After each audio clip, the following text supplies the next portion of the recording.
laging adjustment. Iwala yan di color sa puti. And so on and so forth.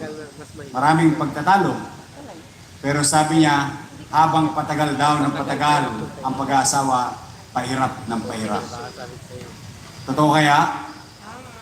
Totoo kaya? Parang ayaw nyo na.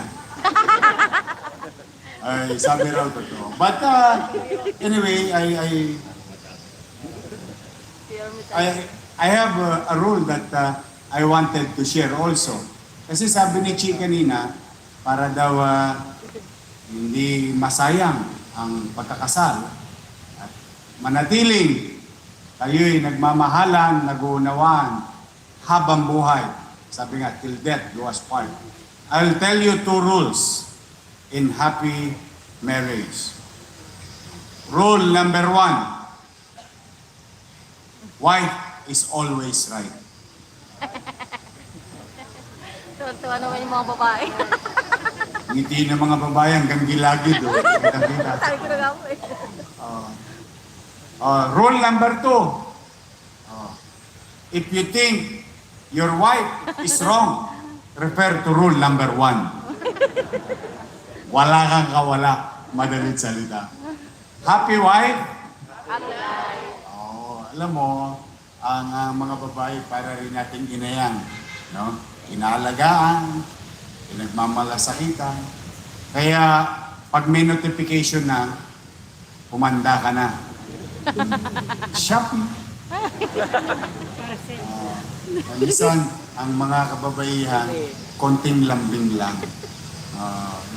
Ano naman mahirap talaga maging babae na nangangalaga at ilaw ng tahanan.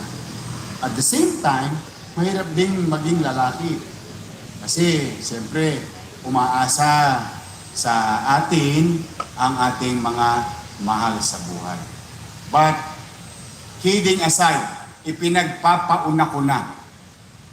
Bago kayo magsisihan, ipinagpapauna ko na. Walang perpektong pagsasama. Ulitin ko at ito'y isa puso niyo na to habang buhay. Walang perpektong pagsasama. Wala man sa loob ng kasal o nasa loob man ng kasal. Walang perpekto. Bakit? 2 different human being with different genetics. Magsasama kayo paggising pa lang sa umaga, hindi ka pa nag-iilamos. Pagkita mo sa nangka, parang tumaba yung misis ko. Parang lumalaki ang tiyan ng mister ko. There will always be differences. Laging may pagkakaiba. Pero pag nangibabaw sa atin ay pag-uunawaan at pagmamahalan.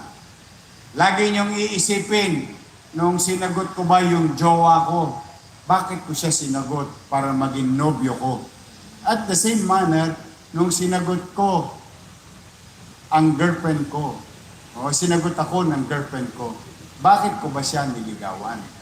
Ano ba ang nagustuhan ko sa kanya? Kasi all these years, mas mahaba mga panahon na inyong pagsasamahan, marami kayong kakaraping suliranin, lalo na pera.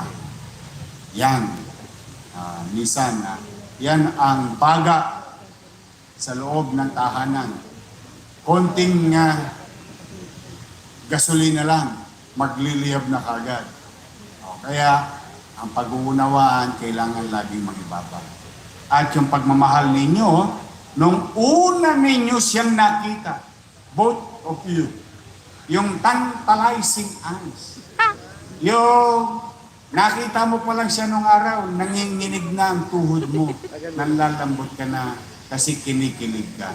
Always remember those days because lahat ng masasaya, magandang alaala, ay matatabunan ng pagsubok sa buhay bilang magkasama.